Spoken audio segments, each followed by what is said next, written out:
Hello everybody, welcome to today's session where we are going to be focusing on opening up our hips. Sometimes I feel like I need to take a few minutes just to kind of settle in before we get started. So we're going to start in a seated position with our palms facing up for receiving anything positive from this practice. I tend to carry a lot of tension in my neck area, and I'm sure that you do as well. So we're just going to start seated and doing very slow neck opening rotations, going back and forth, making sure that we're seated tall and breathing through our belly.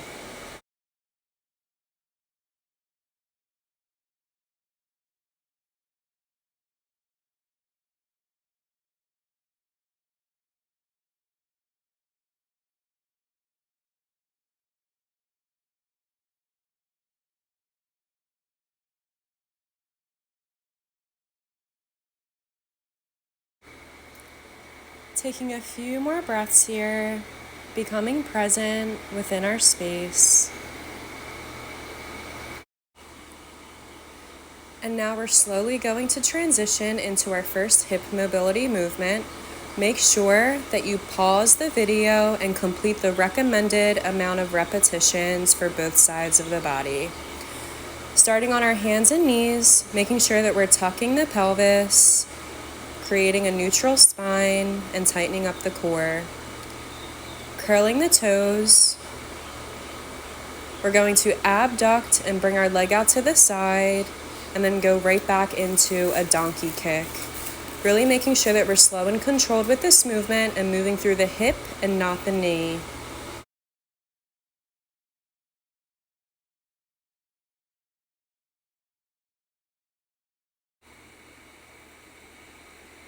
Transitioning to a seated position with our feet planted, knees out wide. We're going to internally rotate back and forth between both hips.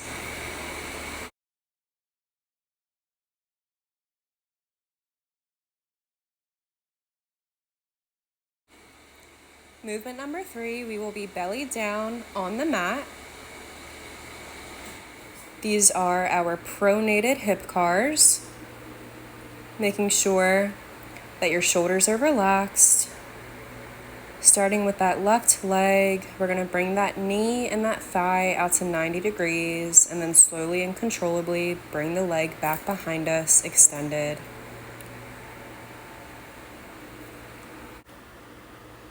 Making sure with this movement, we're really working that ball and socket within the hip.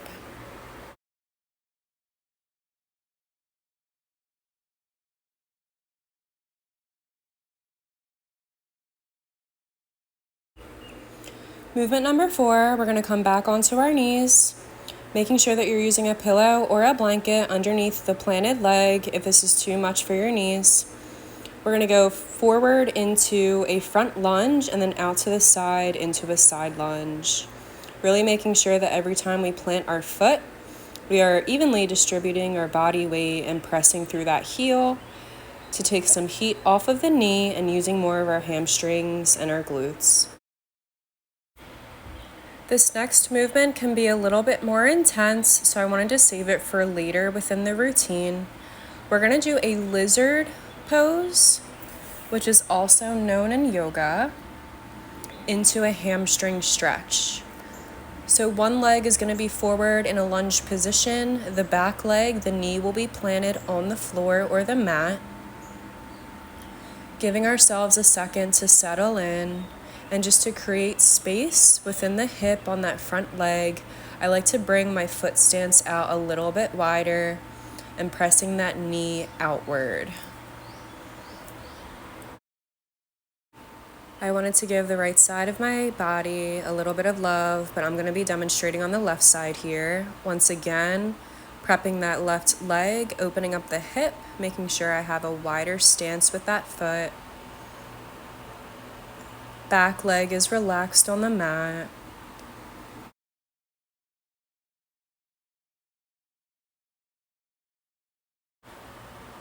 If you feel brave enough, you can bring your elbows down to the mat. Or if this feels like too much, make sure that you keep your palms planted to the floor. getting ready for our first repetition, coming out of the lizard pose into a backward extended hamstring stretch.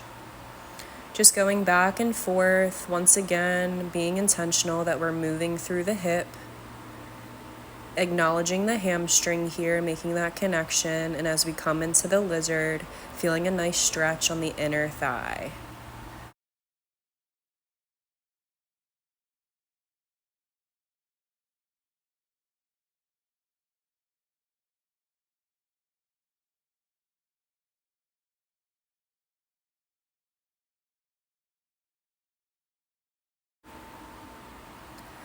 And now we're going to finish off with some cool down poses.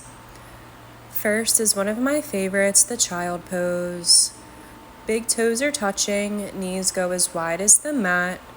Arms are extended forward with our palms down. We're going to press those hips back onto our heels, allowing our arms to extend forward.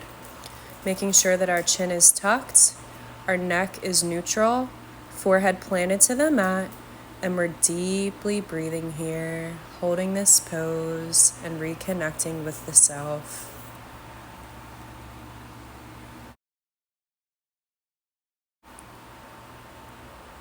Slowly transitioning to our final cool down pose, reverse triangle. Soles of the feet are together, lying on our back, allowing our knees to fall wide. If this feels too intense for you, you can place a pillow underneath each knee, or if you have a yoga block, that would work as well. The higher the yoga block, the more support you will have. I like to put my left hand on my heart and my right hand on my belly. Once again, making sure that we're breathing deeply here, cooling down and settling in.